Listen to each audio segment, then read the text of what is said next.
done broke it again. There you go. Next up, we have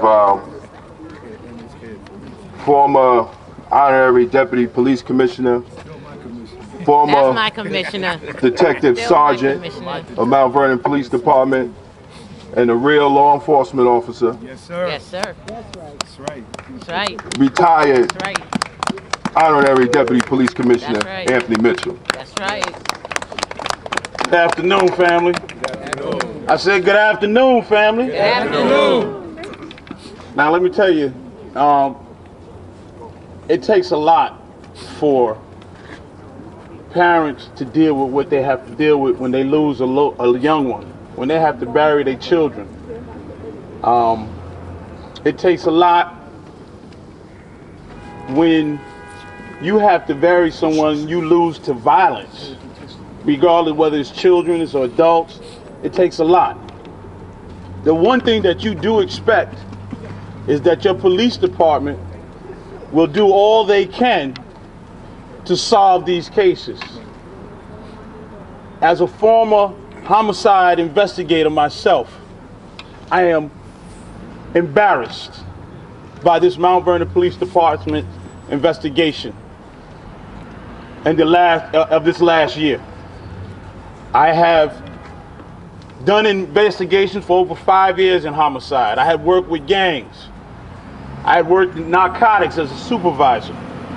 And I have never, in my time here, seen a department run the way that it is at this point. I actually came back here to assist this administration and advise. I didn't take a salary. I did it for the love of the city. I did not take a salary. That's right. And tried to advise, and it fell on deaf ears. I laid out, and Damien knows what I laid out. I laid out things that needed to be addressed in the department because they were lacking. They were insensitive to the community in which we work. There were some officers that I know that were working very hard, and they didn't get the support that they needed to make the programs work. And I brought this to the attention of the administration. Now, my thing is, I love the city of Mount Vernon.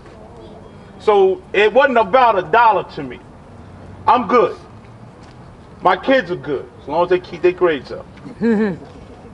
What it was about was making Mount Vernon the place that it should have always been.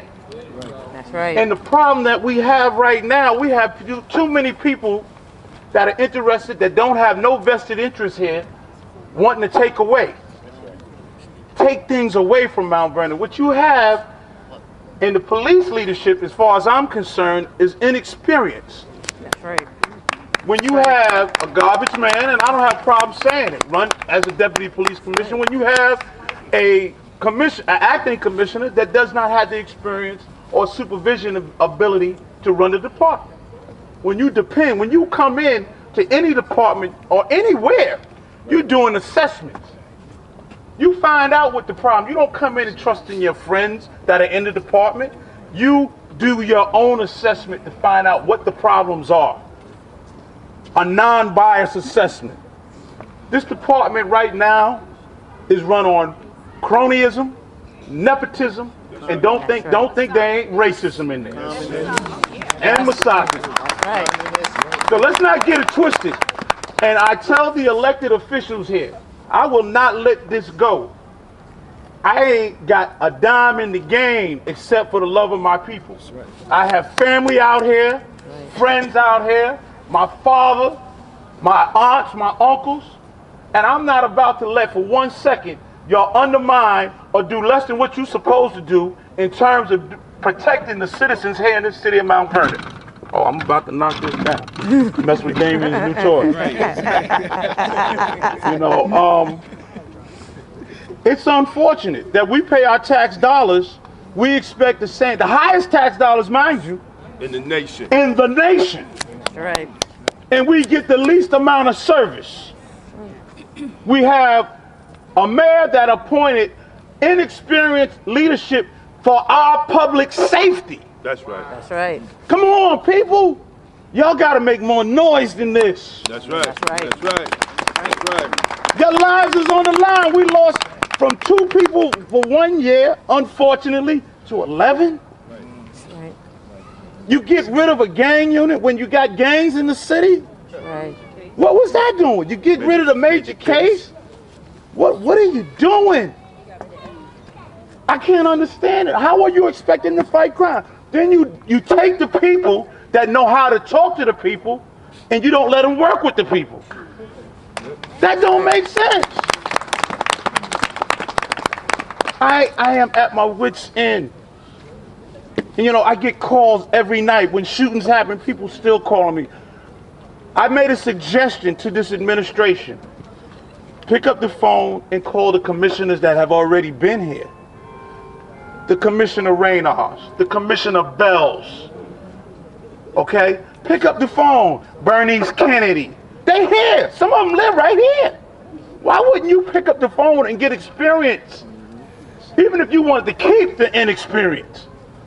Get the knowledge. Common sense ain't so common, obviously. That's right. Because we're starting to find out you know what? We can't even let this happen anymore. Because too many people are dying. That's because they're not from here, man. Right, but too many people are dying. We cannot continue to allow this. We have poor leadership. People want to talk about the shooting, about what happened. But that lieutenant that was out there, we supposed to have gotten rid of him a long time ago. Look, I'm not biting my tongue. I'm gonna call it like it is. Because I got nothing in the game. I got nothing to hide. I did my job straight. When I was here, I did what I was supposed to do. Then you want to blame cops for poor leadership. Right. You want to blame the people that work under them for the poor guidance that they're getting. You got to understand something, people. I don't blame. When I was a kid, look, I wasn't no fan of the police myself. Some people know that. But when I took that job on, I knew I was representing the people in Mount Vernon, my friends and family. So I did my job with integrity. I can't understand why we have leadership in the police department that don't have that same love and interest.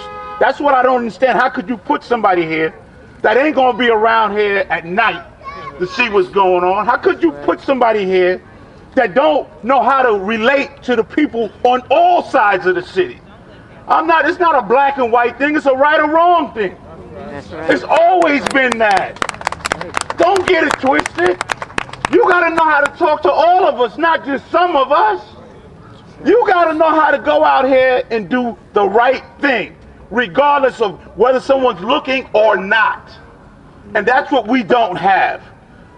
So as long as these people are in leadership, I will be speaking my piece. I will do it with respect, but I will be speaking my piece. I'm not going to bite my tongue. I'm not going to make up some nonsense. I'm going to tell the truth as I know it. And I'm going to speak facts over feelings. My favorite thing now is FOF. Facts over feelings. Because it ain't nothing, it ain't personal. It's business. Because when people start losing their lives to violence, senseless violence, and we don't have a proper investigation, it's time for things to change. That's right.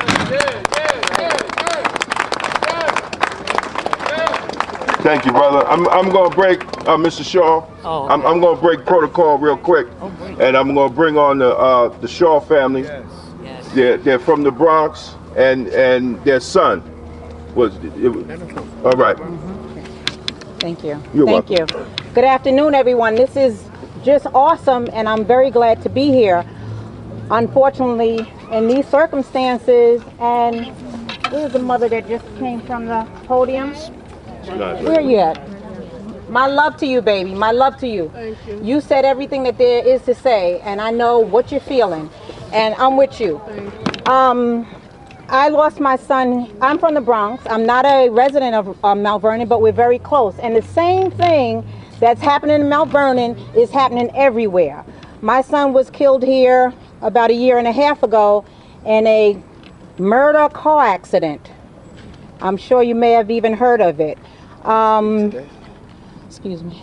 Go ahead, I'll speak to that guy. And I don't even have the energy God bless you. God bless you. I don't even have the energy to deal with what you have to deal with to infiltrate, to even get heard. I've left it all to my husband, and he'll speak to some of what he's dealt with. But I do want to say that, you know, the other brother earlier spoke to the fact that we have to do something for the youth.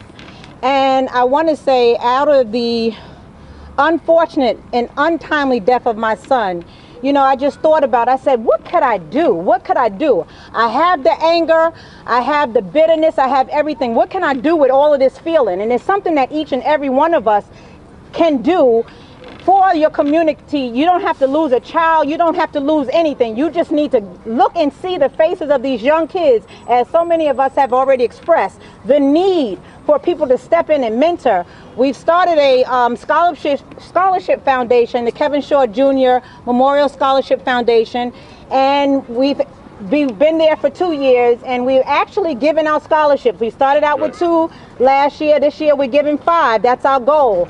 And it's just something that we all can do. So that's where my energy is going. My sister back here already spoke about the feelings that a mother feels when they lose.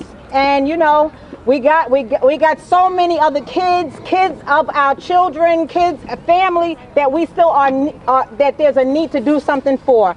So I'm not gonna stand here much longer, but just say we got a lot of work to do. A lot. Thank you. Good afternoon. Good afternoon. I'm Kevin Shaw Sr. My son Kevin Shaw Jr. You know, maybe y'all heard about it. Sue's Rendezvous, coming home from college.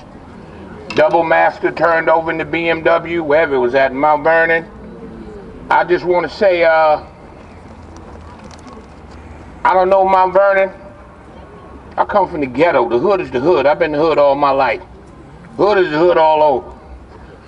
The commissioner that just spoke, I ain't never felt attached to a police officer before, like I felt that brother, because it wasn't a police officer, it was a person talking, real individual. That's right. So, I've been prior preaching that Black Lives Matter, and for the first time, I'm not losing my spirit of who we are, but it's a fact to me, Black lives don't matter in Mount Vernon at all. I don't know nobody up here, I don't care. I came here, Lieutenant Fisher in that building. Lieutenant Fisher had a homicide. When I first came, I haven't heard from nobody one time. Nobody, no police officer, nobody never called me since my son was murdered up here in Mount Vernon. I've been up here 15, 20 times to get direction, but then I know they gonna come get me and lock me up if I get back on my trail though. Then they be to get me though. That's right. You know, they trailing me. I haven't heard from nobody. All I heard is a new department. We only got 5 homicide police. That changed. Mr. Fisher ain't here. Mr. DeMaz ain't here. I ain't get one call, never, since June 24th, 2015. One call from nobody in Mount Vernon. And every time I come up here, they say we gonna call you and do this. I've been out to Westchester. I don't know how it's connected. The Kerry Williams, the DA, or nobody called me.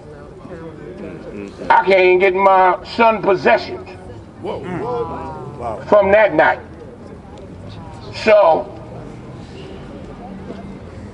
I got a little realization on what's happening here, listening to y'all and being here and hearing from people about what's going here in Mount Vernon. This is crazy. You know, and I just want to say to y'all, I know a lot of people got these shoes on that I'm wearing. I'm hearing a lot of people right here, and it ain't gonna be the first or the last time. But that Black Lives Matter thing right now for me, I'm totally confused. I'm totally confused. You know, I went there the first day. I said, listen, I know we ain't from here. You know, hope this don't be a cold case. That was 18 months ago. I haven't heard from nobody. Nobody never, ever, ever called me one time since my son was murdered. And my son deal with, he ain't no special kid to no other kid. He know a lot of people. I know a lot of people. He did he is a double master. He was a double master on his work, hanging out at the little hoochie joint, and you know, riding on the car. And the police said, "I'm sorry, your son from our town. He in the wrong place at the wrong time. He riding with whatever. However that went down." I'm just saying, this is what I'm saying to y'all. This is where I'm at. I ain't hear from nobody about a murder up here in Mount Vernon. It is a homicide. All I met was Miss Lieutenant Fisher. He never called. I swear to you, Mr. Shore, yes sir, he ain't never called me one time. The new guy, he ain't called me. Whoever Sexton, they ain't called me. The DA, they ain't called me. I wait 12 weeks trying to get my son clothes and wallet. They ain't called me. I ain't got nothing. All I do is ride through Mount Vernon, man. I pray for y'all, man. We need to pray for each other. We in trouble up here, man. Thank you.